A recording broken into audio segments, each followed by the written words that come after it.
to clean her house once a week, and we became friends. And she one day just said to me, "Debbie, I'm so glad that I have you to come and clean my house, because you're the only one that will listen to how I feel."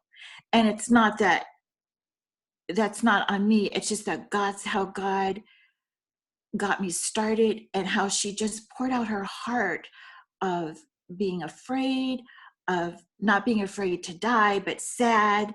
And so that's how God allowed me to get started in working with the dying. That's so neat and just so meaningful. It's so needed. I know that you've helped so many people throughout the years. That's one thing I've loved through the years, is just hearing your stories of how you've gotten to pray and just be there for people. But let's talk about unresolved grief. I know that you've dealt a lot with that too. When we don't deal with grief, when we do some of these things, like we don't recognize it, we don't, bury it. And I know a few moments ago I shared some of the different it is, yes, always a loss, but not just a loss of a person. There's, different things that we can lose that cause us to feel grief. And just one I'm thinking of now too, because, being a mom with young kids, and I know we've got some moms on here that have young kids, sometimes there's a grief in that when you're losing or you're giving up. Yes, there's a joy and you would choose it over and over again, but there's a feeling of grief with a loss maybe of, a life that you kind of had prior. So all of these different things can be reasons why we feel the feeling of grief. But again, many of us don't deal with it. We don't recognize it. We don't acknowledge it. So we don't process through it. Let's talk about unresolved grief. She said before about how, with Beth Moore, she explained it. So from a nursing point of view, I'm just going to talk about how grief is like, I'm going to say like a surgery, or if you have an incision that doesn't heal. So when you want that to heal properly, it has to heal from the inside out. And sometimes that wound doesn't heal that way. It heals over the top. And underneath that, you have that opening that can become infected. And then all of a sudden you start to see signs of infection that have to come up. So what happens is you take off that top layer, and then you clean out that wound, and then you have to have that wound start to heal from the inside out. And that's what I think unresolved grief is like. We stuff it in, we put it on a shelf, and we don't deal with our emotions and our feelings, and it covers over. And so sometime in our life, it's going to come out. When my mom died, I stuffed it, and I was so sad that she passed away. And I understood that I wasn't upset that she passed away so much as I was grieving over what she went through before she died, and then just missing her. And so I just put it in there and didn't deal with it. And I had a happy life. I had a husband, I had children, but there was always this hole inside my heart that I just never felt whole. There was always that emptiness inside in that one part. And so when we don't walk the journey of grief, and it is a hard journey, that it comes out somewhere, either physically, it could come 6 months, it could come 7 years, it could come 10 years, but somewhere in our life, it's going to come out in sickness, in our behavior, if we don't deal with our grief. And it's a hard thing to feel all of those emotions, because it's hard work. It's the work of grief. Yeah. So good. And I know that you touched on this fact that, as believers, sometimes we feel guilty for Yes. grieving. Um, Yes.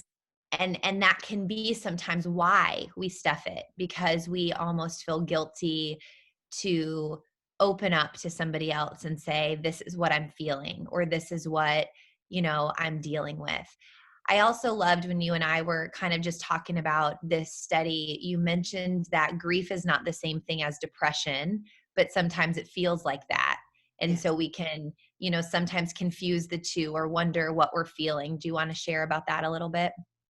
Sometimes when we're grieving, we think, oh, I'm so depressed and I need to go get medication. And please understand, I'm not against medication for depression at all. But we have to realize also that grief and depression are different. Some of the feelings are the same, but de- when we're depressed, um, we're not. How do I want to say this? We are not wanting to get help. We're not wanting to go on. And when we're grieving, it has the same feelings as depression. And so we get them easily confused, and people say, oh, well, you're depressed. And we try to cover it up instead of trying to walk through those emotions of grief.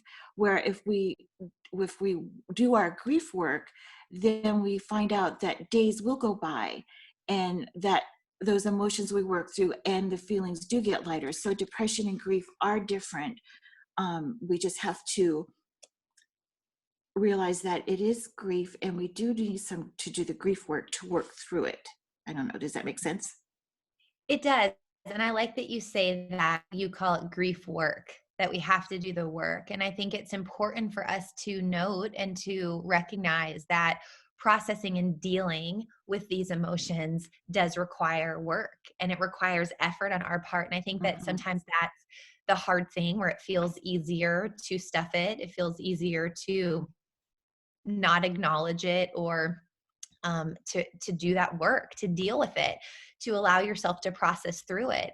Especially, I love that analogy you gave from a nursing standpoint, but I think especially when you think about peeling back that layer to get to what really needs to be healed, sometimes can just seem and feel too painful. I know one thing that was so helpful for me when I lost my mom and I knew and understood grief enough to know that I needed to allow myself to heal.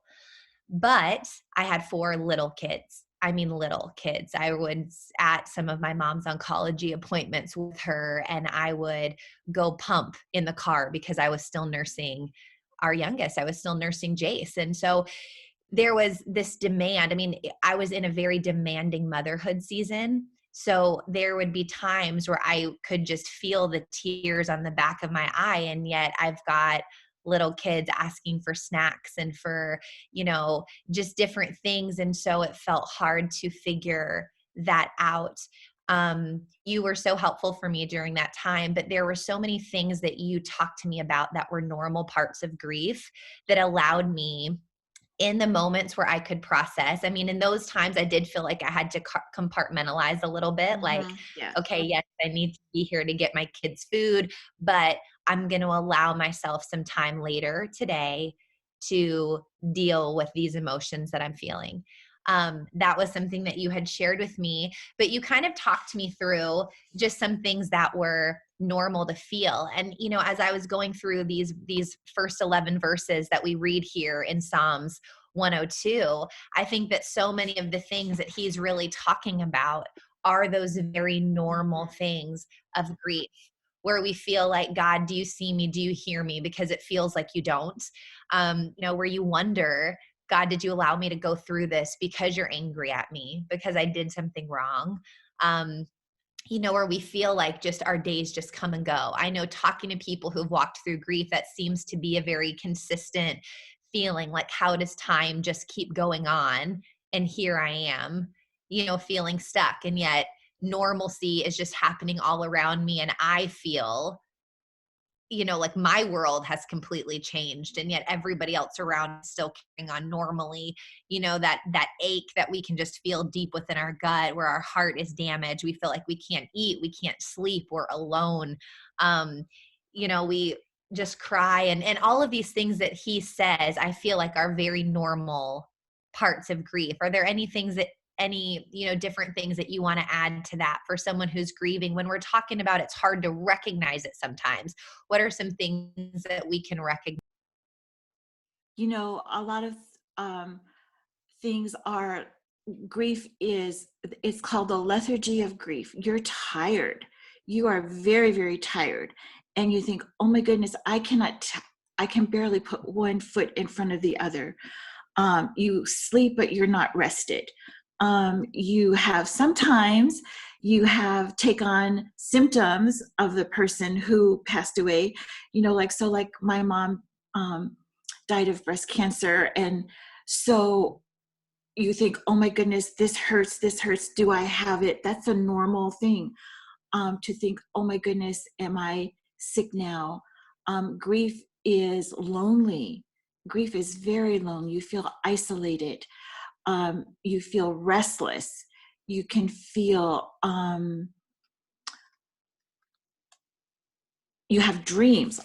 A lot of people have dreams of the person who died. All of those things are normal parts of grief. I think the biggest thing is that people don't understand how tiring grief is. And they keep trying to make themselves do all of these things because they think it's expected. But in reality, they need to take a step back. And it's hard, like when you were talking about the boys, or if you have a grandma now who's raising her grandchildren because her daughter passed away, or her daughter left for some reason, and now she's the one raising these grandchildren and she's trying to deal with her own grief. What do? You make an appointment with grief and you say, okay, I can't do this now, but tonight at this time, I'm going to go ahead and I'm going to cry. I'm going to go ahead and make this time where I can just sit and cry. And if you have a hard time crying, watch a sad movie and that, that makes you cry. And that, I know that sounds so stupid, but it helps. And it helps you try to get those emotions out. Walking along and looking at somebody and you think, oh my goodness, that's my mom. And you forget for a second that person is gone, And I just remember when my mom died, that's when you had to go downtown and buy the lingerie, and everything. And I was walking downtown and all these people were walking and talking and laughing. And I wanted to scream, don't you know my mom just died? How could you be doing this? And so all of those feelings of anger. Also, one of the things that catches you by surprise is, oh my goodness, it just went right out of my brain. But it's when 5 years later, you can have grief bursts. You can have a grief burst. Years later, something will just catch you. A smell of a perfume, a song, and all of a sudden it will take you back to that moment when you lost that person. For me, one of the times I had a grief burst was when we were at pastor's school, actually. And, I don't sew, so I used duct tape to put the hem on my pants up. And so there we were in the lobby and greeting people and everything. And I looked down and guess what? All that duct tape was off my pants and it was like hanging. And I don't even know where it hit me from, but I had a grief burst. And I went, oh my goodness. My brother uses duct tape to hang himself, but it won't even keep up the hem of my pants. And I had such an overwhelming feeling of grief, but thankful I knew what it was. And so those things catch you unawares, and how that, and then you just have to deal with those feelings, like, okay, that feeling of sadness. And if you can't do it right then later on in the day, take a moment and recognize those feelings.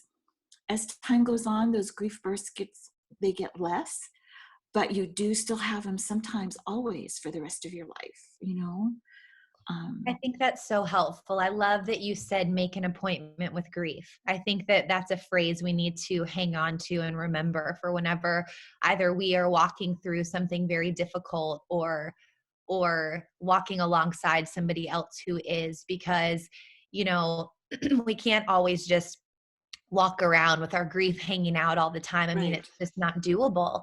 But to allow ourselves to make an appointment with grief where we process through our emotions, and we, try to, I think I love that idea that you said, like, just allow ourselves to cry, allow ourselves to journal it out or to talk to someone or just maybe sit in the closet ourselves and to just have that moment.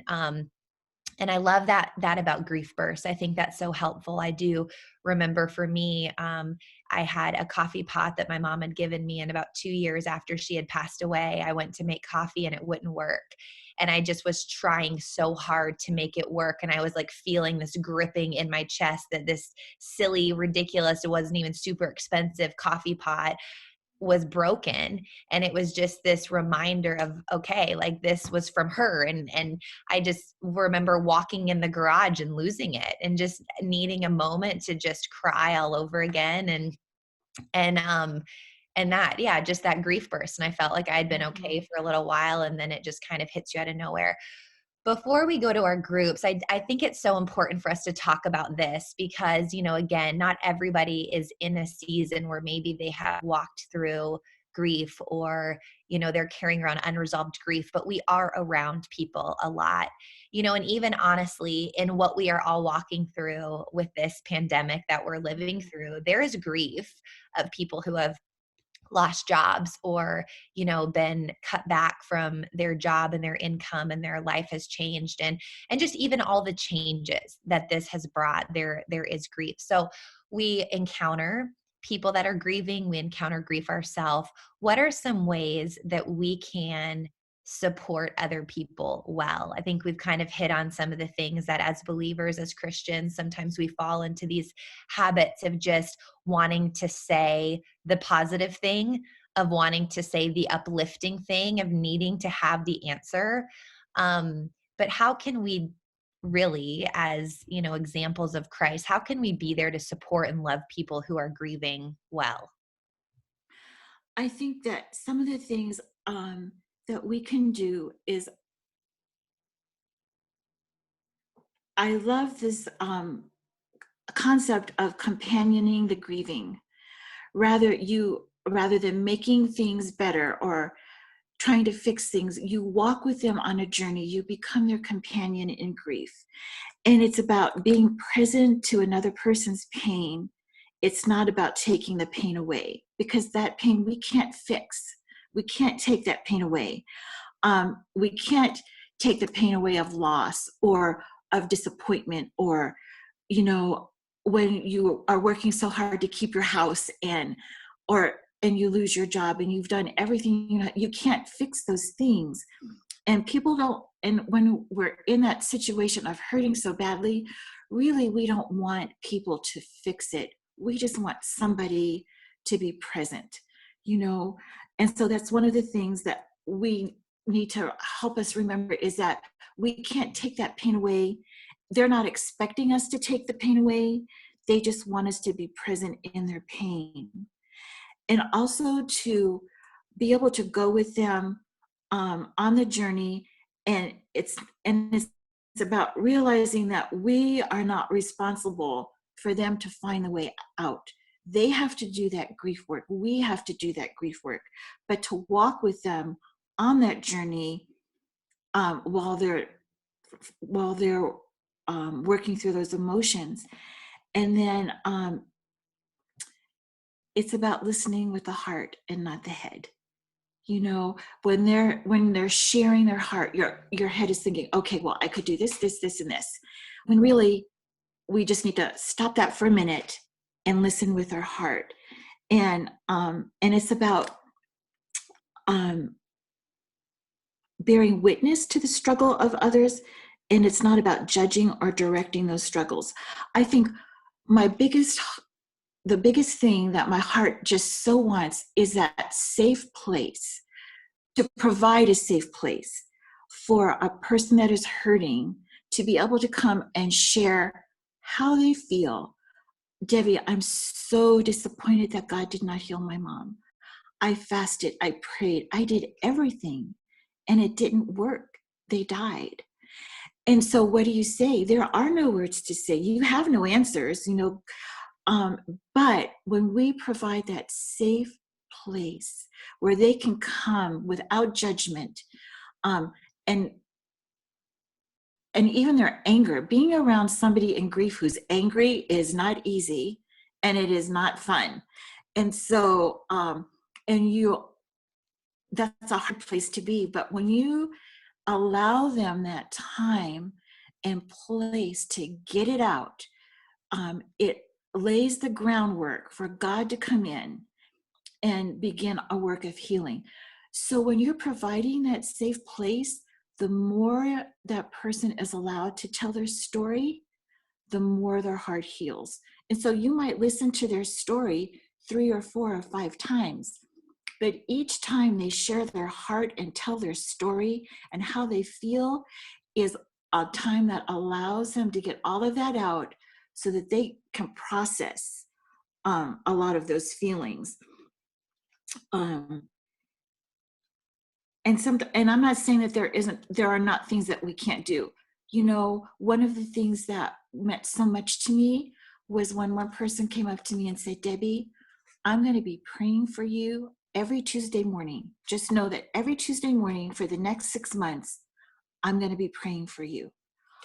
Do you know that brought me so much comfort to know that, oh my goodness, I know that she's praying for me now. This is so great. And it's not that you don't do practical things. You do help with grocery shopping or cleaning because they have no energy to do those things. But also in that time period, allow that time for space or just a text. I love you. I'm praying for you.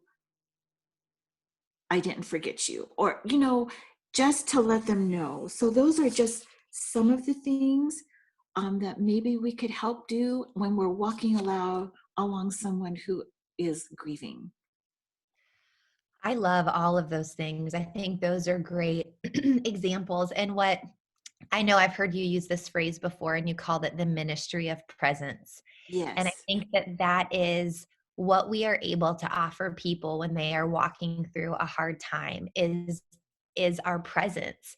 And I think it's just um coming away from the need to have the answer and recognizing exactly what you said. Most people in that season are not looking for an answer. They're looking for someone to be with them and to love them through it. They're looking for that sympathy and that empathy. And even if we've not walked through what Yes. they've walked through, we can still walk with them. And so I think that there's such a freedom in being able to say, I wish that I had a great answer, and I'm so sorry that you're walking through it. I don't to just be able to say, I don't know what to say in this situation other than I am here for you. I think even that sometimes carries so much weight because, maybe you just need to get it off your chest that you don't have the answer. You can acknowledge that.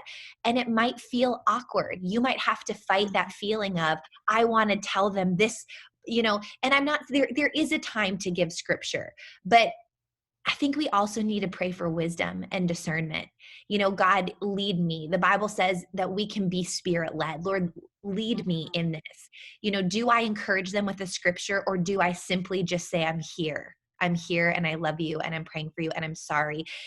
Or I love that idea of every Tuesday morning I'm praying for you, and it's just being with people. It's not neat and tidy. It's not, here's the answer and now this is just going to make your life so much easier. It's saying, I'm going to be willing to do what's harder, is to not give a neat and tidy answer, but to be in the trenches with you while you're walking through this. Know that you're not alone, because you're going to feel alone, but know that you're not alone.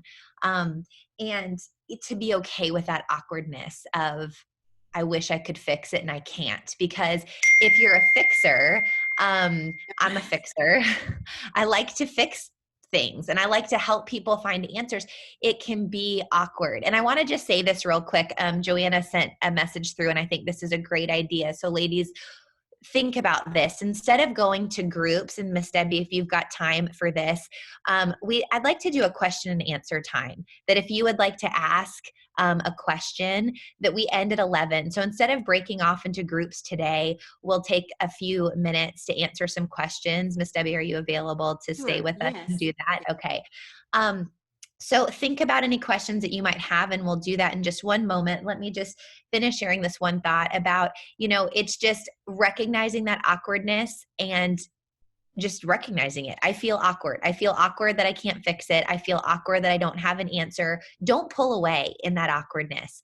I think so often too, as believers, we don't know what to say, so we say nothing and we pull away from a person, which then also just makes them feel lonely. So just remembering that phrase, the ministry of presence, just remembering what she has shared, that we can just simply be present with someone with no words to say, just there alongside of them, offering friendship, offering support, offering to pray, and offering our love and ourselves is the greatest gift. We are not their salvation, and we don't need to be. God's not putting that on us.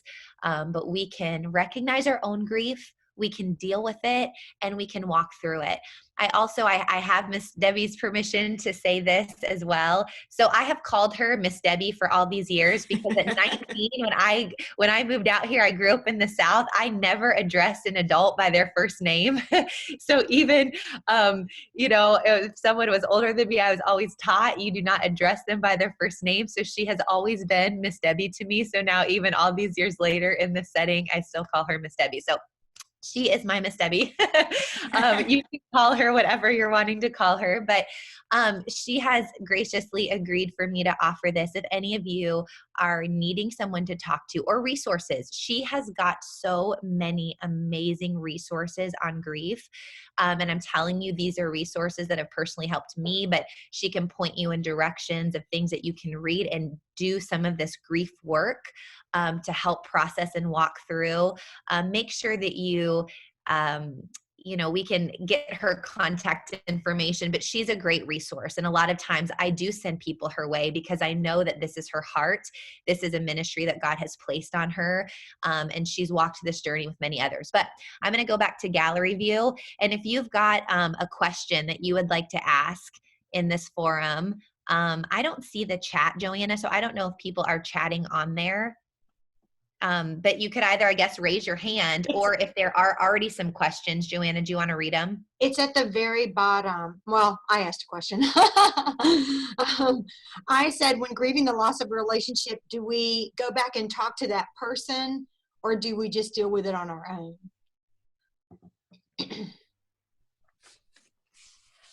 I'm sorry, say it again. In the loss of a relationship or a setback in a relationship, is it better to go and talk to that person or just to grieve that on your own? I think that maybe it depends on the relationship. Like, I think if there is dissension between you, or I think it would be wise to just maybe say, God, okay, is this something that I need to go talk to them about and clear the air, even though it might not, the relationship won't be like before, but do I need to go ahead and talk to them, or do I just deal with this on my own? I think that that's a thing that maybe you need to really ask the Lord which way to go, because everything, it just depends on the situation. It depends on the person. Does that make sense? Not the answer you were looking for. It's okay. Suzanne, you have your hand raised. There you go. Yes. I'm thankful that you mentioned, Debbie, the grief burst that you have, because you covered it right at the end, but you can have those grief bursts so intense that you can think you haven't done any work. Yeah. 27 years later, I can feel the intensity of losing both my parents, just like it just happened. Yet I have done amounts of crying and grieving. A year after my parents died, I had 2 weeks, 2 weeks, full days, every day, 5 days a week, going to a counselor and just working through it. So I've done enough work. But come Mother's Day or just to get a mom and daughter speaking can take me right back there. Yes. Yes. And you feel like I've done nothing. Yes. The famous line of people saying time is a healer can set you up with the wrong expectation that you shouldn't feel this way 27 years later. But I love the word that you say burst, because it can burst with intensity and it can die down. Yes. And my mom died 2 weeks before Mother's Day. And so Mother's Day is always like, oh, this is the day my mom died. And my mom, this year, it was 44 years that my mom passed away. And there are years that it's easier and there are years that it's harder, where the emotions are just right there at the surface. I think this year it's a little bit harder because there's so much going on, and I'm 60, I'm going to be 66 years old, and I still miss when I get sick my mom, who made me chicken soup and put Vicks on my chest and put a clean sheet on the sofa for me to sleep. And so all of those things come back. Yes. And I was going to say that we are forever changed. When our life doesn't go back to normal when we lose someone. We do go on, we heal, but we are forever changed. It doesn't ever go back to the way it used to be. The hurt is less. We always miss that person, but we go on and people will say, oh, you're doing great, or, I see you at church and you're smiling, and inside you're thinking, yes, but I am forever changed,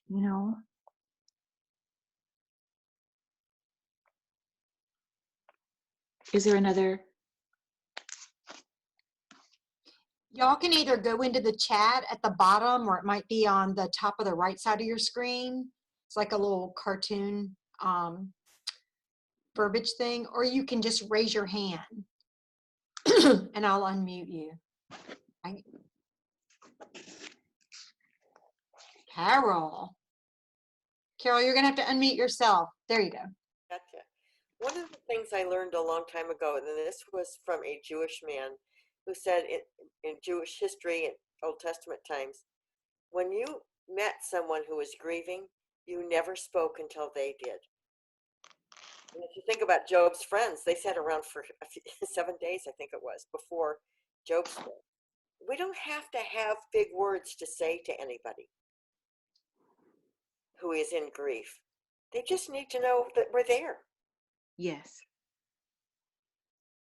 I love that, Carol. I just, my Bible reading plan has just been taking me through the book of Job, and I just finished it up last month. And I was, just praying, and I was thinking, because so many of the things that his friends say as you're reading it are things that I feel like Christians say to other people to try to make sense.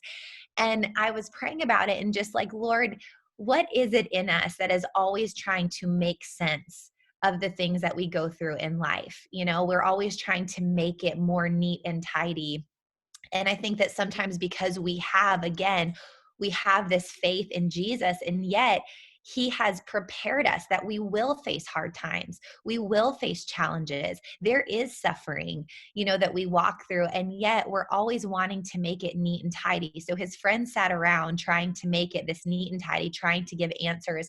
And so as I was reading through those chapters again, I was just asking the Lord, it's by his leading, and gosh, we never mature out of a place where we don't need his leading, where we can just trust our own selves to speak, because there they are saying words that could sound like they make so much sense, and they were so far off.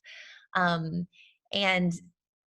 we do that so often with other people when they're going through hard times or when they're sharing a disappointment or a difficulty. We want to give them a neat and tidy answer to just make it all better. And that's just not real life. And yes, we can encourage and we can extend hope and we can be that, but it's just so much more meaningful. I mean, you think about it. What if Job's friends just came and sat with him in his distress and didn't need to say all those words? Could have been so different. And just being able to sit with someone and release that burden, that pressure that we feel, but I should have the answer or they need to know this, and just release that. And instead ask the Holy Spirit, you lead me, please, and guide me and show me. Am I meant to say something or am I meant to just sit here? Yes. And I think we would be surprised at how often he leads us to just sit.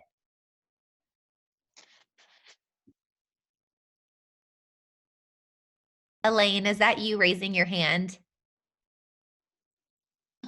Me, Marilyn. Marilyn, okay. Yes. Well, I just wanted to affirm the listening as a fixer myself. It's just taken years and years to get the discipline. It does take discipline to do that, to be quiet and give the person, we like to call it the gift of listening, where we can set ourselves aside and really hear, as Carol, not Carol, but Miss Debbie would say, that you just to set yourself aside.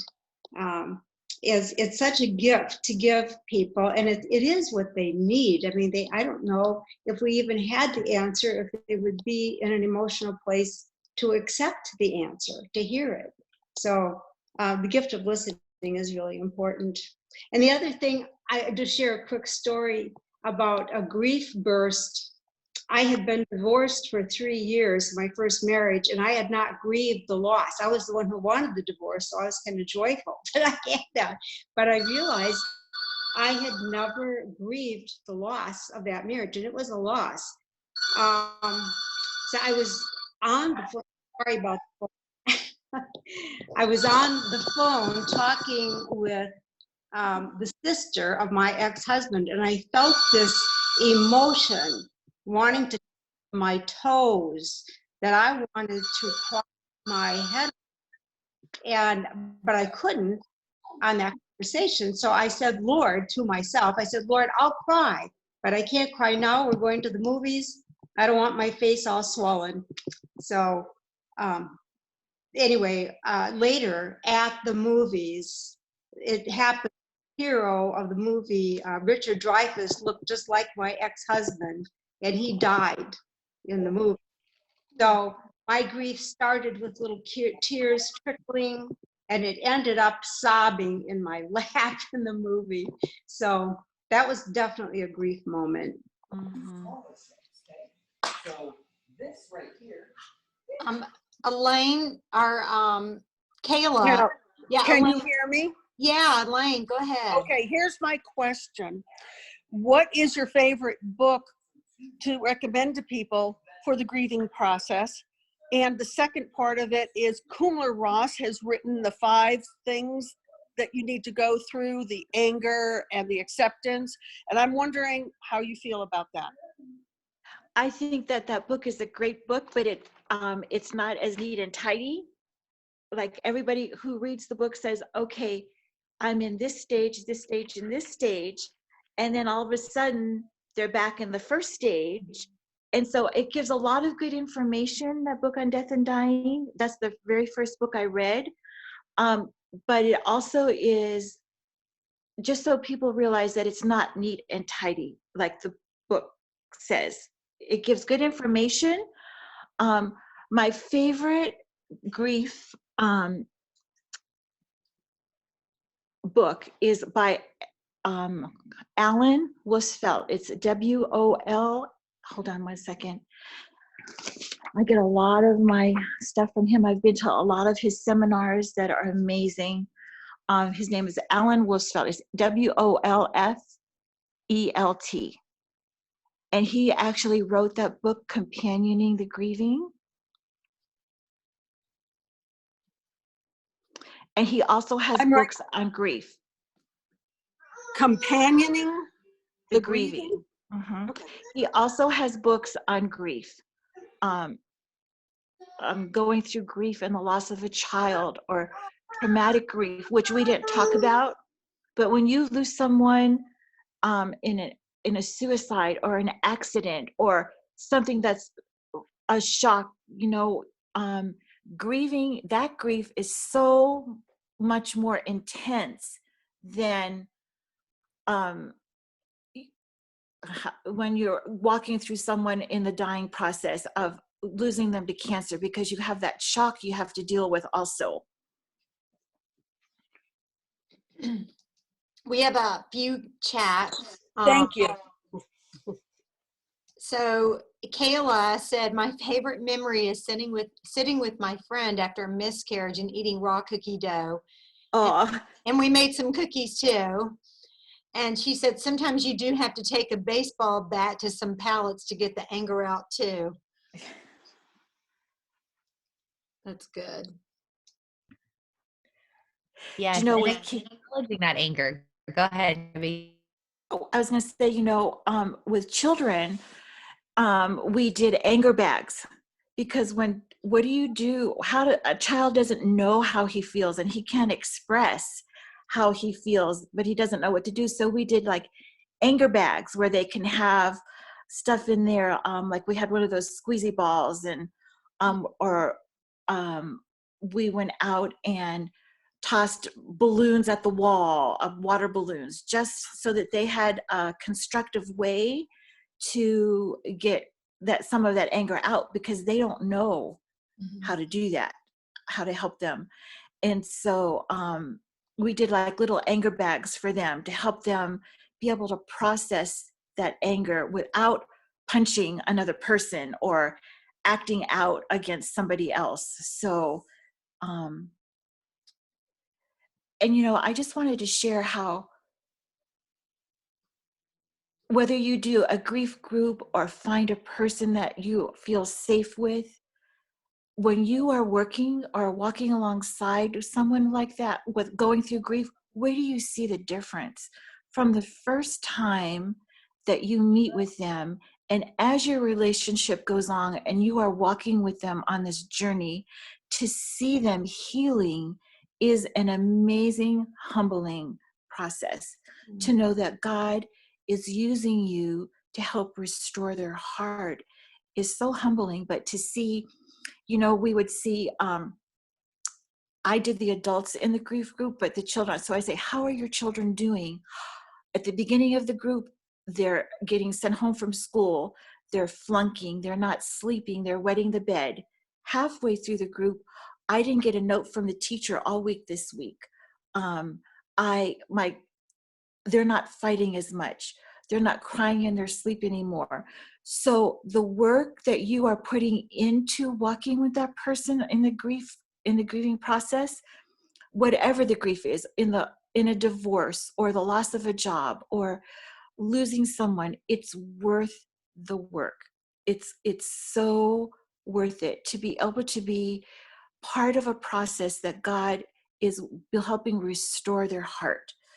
So it's work on their part and it's work on our part.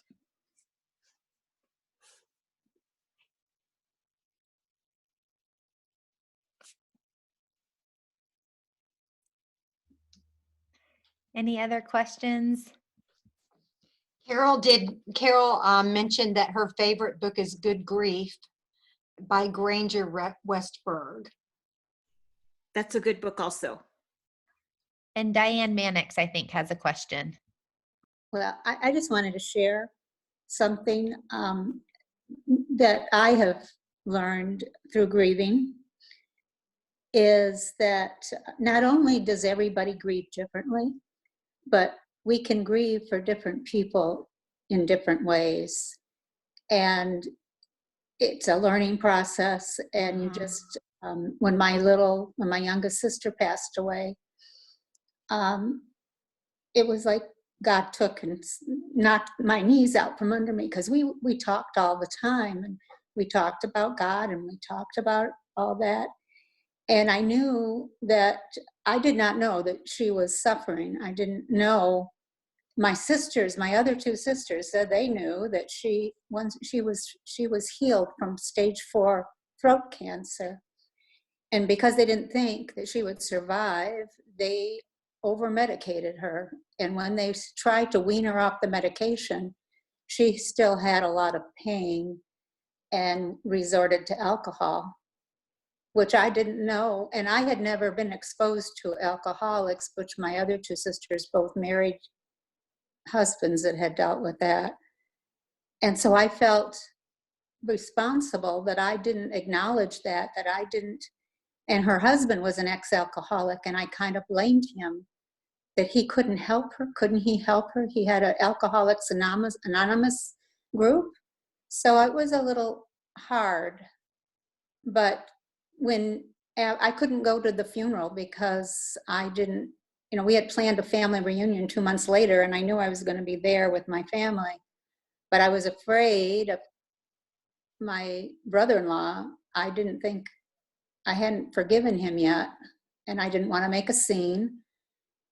And he called me after the funeral, and I told him, I said, he said, do you blame me for your sister's death? And I said, probably. But I said, as a Christian, even if I'd have seen you stab her with a knife, I know I would need to forgive you. And it was such a catharsis for me to talk to him, to really open up and say, yes, I did have feelings, anger for you. And we forgave each other, and it was different. And then, but my sister-in-law couldn't forgive me for not coming to the funeral. And she called me and had quite a stern talking. And I told her, I says, I totally understand why I couldn't go into why I didn't go, but I told her I totally understand. And she says, okay, it's over, we're done. And 2 years ago, she passed away. So grieving for her was different, totally different, because even though I loved her like a sister, and I did go to her funeral because I was afraid she would get me if I didn't. Just kidding. But I was there for my brother, and that was a release for me to know that now she forgave me, because now she knew the whole story. And my brother, being there for my brother was totally a catharsis for me as well. So I just wanted to share that about different types of grief and different situations. It's all good if you let God help you.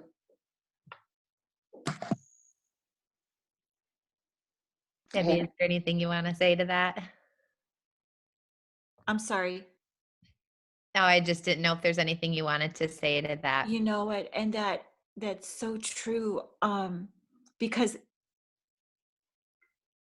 relationships are different with different people. Like when my brother passed, I was so angry with him because of what he was doing in his alcoholism with his kids.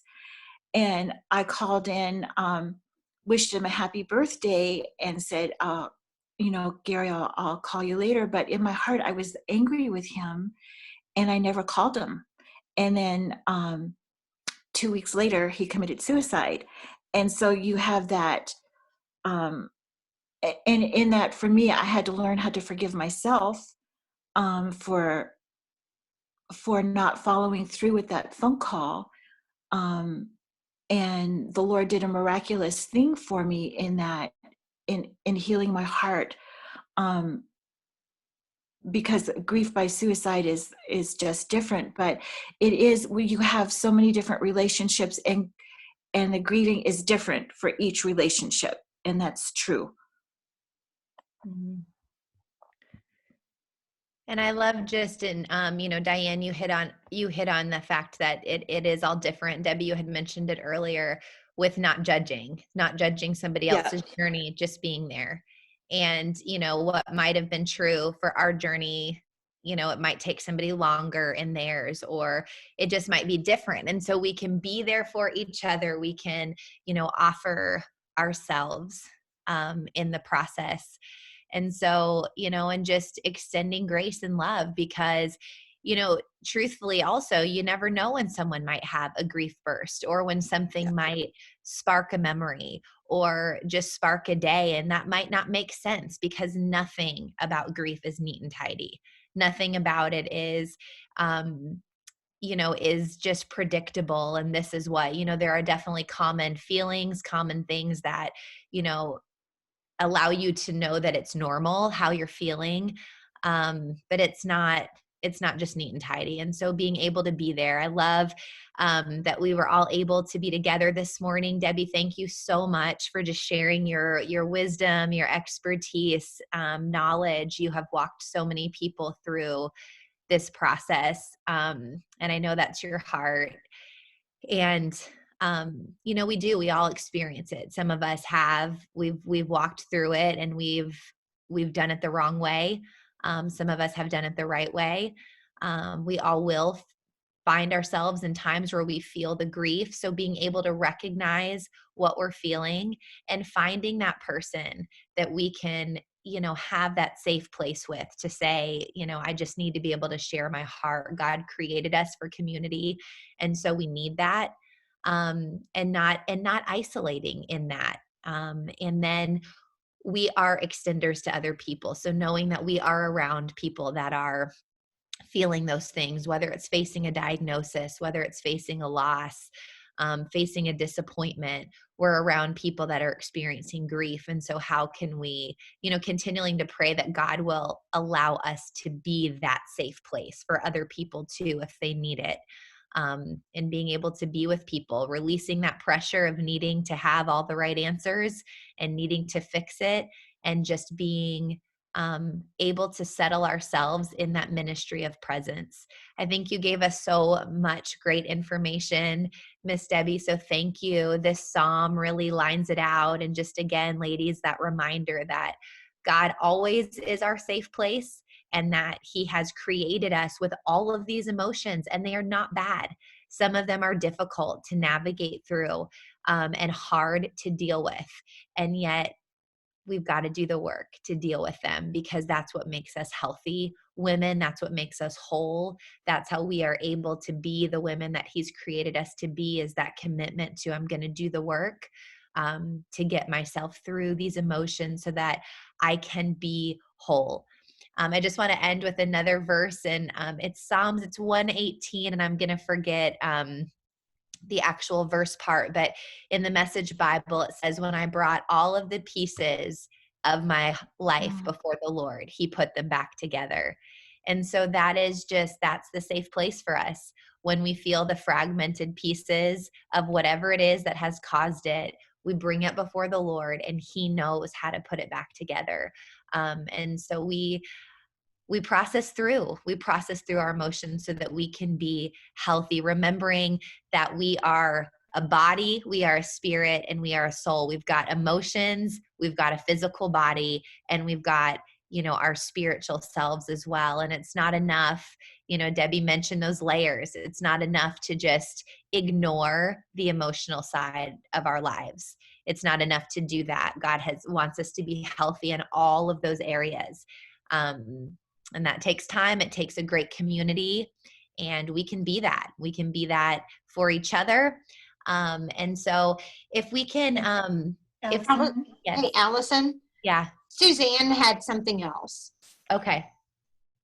I just want to say my daughter, a girl in her class, mother just passed away. And so the class was going to get together and send off a care package. Everybody was going to do their own little thing and send it to her. And I said to her, don't send her anything. She's like, why not? And I said, a year from now, mark the anniversary, that package will mean way more than if right now she's in shock, and all of that comes in and it means something, but not as much knowing somebody remembered a year later. A year later, yes. And that's so true. I just wanted to share this before we leave. Remembering the person I have loved allows me to slowly heal. Healing does not mean I will forget. So many people are afraid that if I let myself heal from the loss, I'm going to forget the person I love. Healing does not mean I will forget. Actually, it means I will remember gently. I will move forward, never forgetting my past. That is so good. That is so good. I wonder if we can, maybe you can send that to me and we can just, I'd love to email that out. Sue, I'll come right over to you. I'd love to just email that out. I think that's such a beautiful statement for us to have and hold on to. That's powerful. And I know so many people that hold on to that anger and sadness without processing through because they feel like it's a dishonor to their loved one. And that's not the case. Sue, go ahead. You got to unmute. Okay, I didn't know if I had any control. I just wanted to say that a few times, occasionally here and there, God plops a grieving person in front of me or is about to lose somebody. And even on my job, they start sharing with me for some reason while I'm there picking up their specimens. One person in particular, but I won't go through it all. She was losing her mom. She was on hospice. And then she finally did lose her. And every time I would come in, she would just share with me and talk with me. And it's just kind of a gift that God has given me to, I don't know how to explain it exactly, but to kind of make myself an empty vessel with that, when I'm with that person and I'm in their presence. And I don't say any more than I should if the Holy Spirit gives me something, but I usually, for me, what has really worked with the Holy Spirit is I somehow enter into their grief. My heart somehow enters in with theirs. And sometimes I just stand there and cry with them. And that has really been, I don't know, some kind of a gift because like I'm doing it right now, it's crazy. But just to be able to cry with them and enter into that with them. And when we can hug, which we can't right now, or just a gentle touch or something, that has been kind of like my experience with them. Thanks. Providing that safe spot.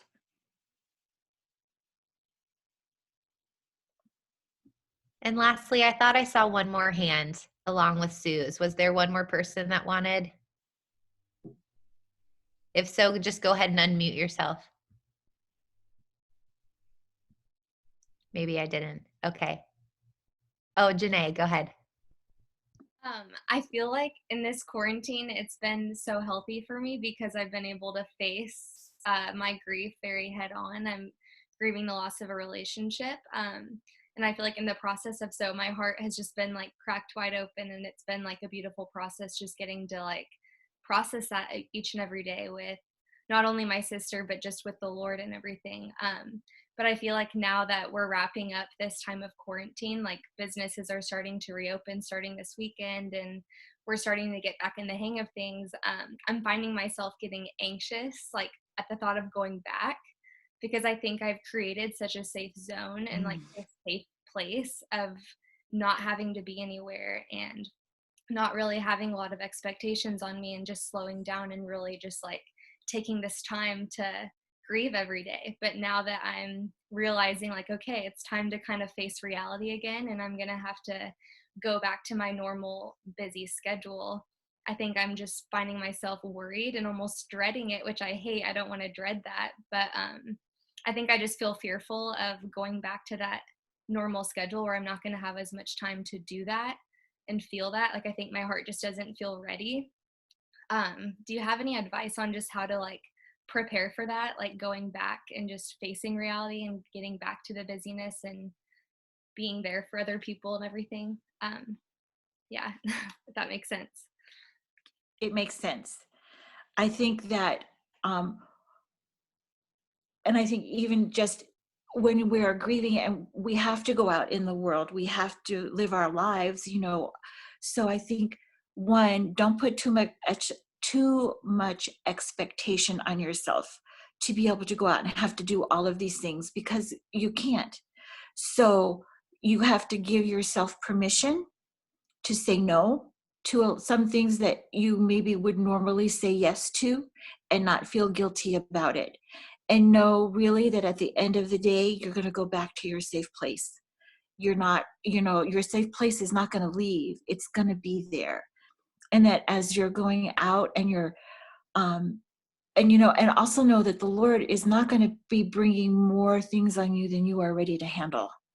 And so that people that come into your life know that God is going to allow them to come into your life for a reason, either you for them or them for you. And so, but I guess my biggest thing is be gentle with yourself. Don't put too much expectations on everything you have to do.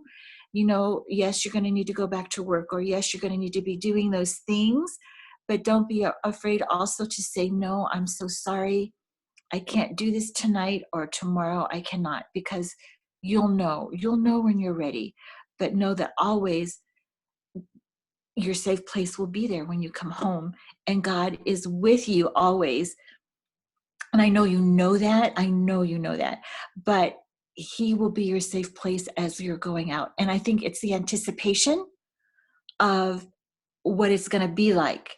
And so when we are anticipating it, sometimes the fear is greater, or is greater than it actually is going to be. Like the anticipation of knowing that the anniversary of something is coming up, the anticipation of that sometimes can bring a lot more fear and anxiety than the actual date itself. Does that make sense?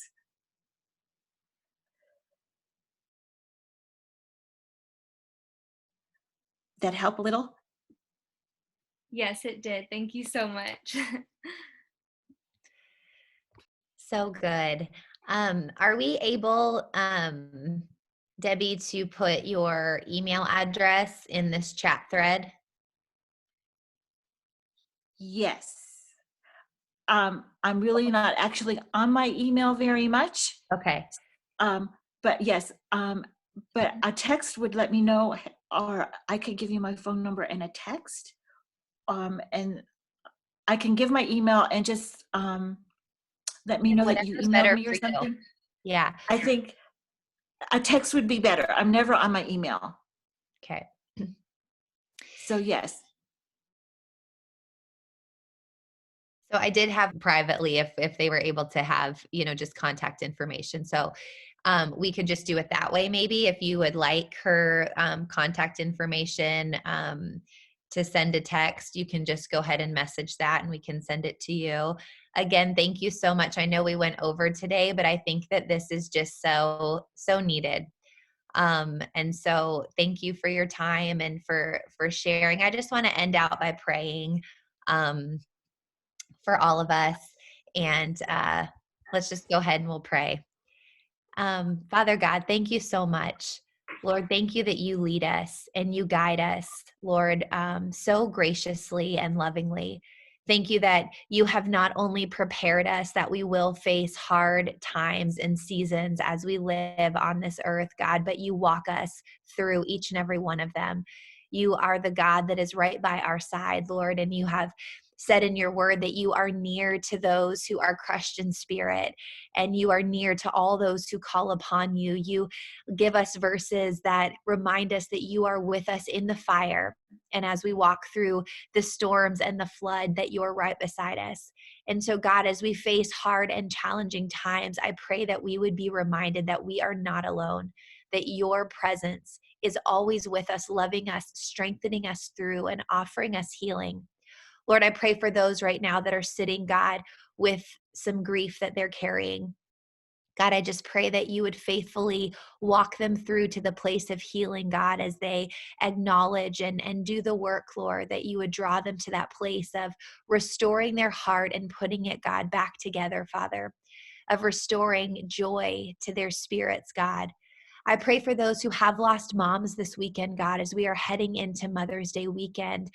Lord, I know that there is so much joy to this day, God, but there can also be pain, Father, for those that have lost moms, for those that have had a hard relationship with their mom, for those that have lost children.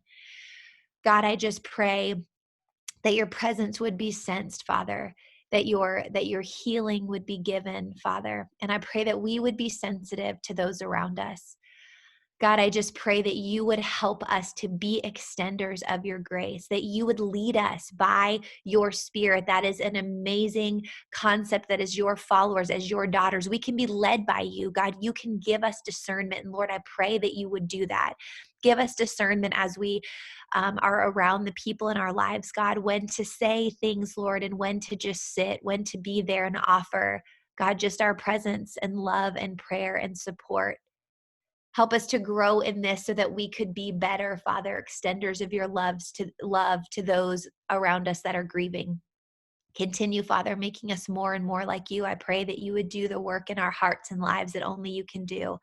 Thank you for this community, God, that we have. And I pray, Lord, that where the enemy, God, would try to draw us into isolation, Father, that we would resist that desire to go into isolation when we are fighting things, and we would lean into community, Lord, and that we would allow ourselves to be open and vulnerable, God, that we would find that safe place and that we would walk in healing so that we could be whole, Father, who you've created us to be. We love you and thank you in Jesus' name. Amen.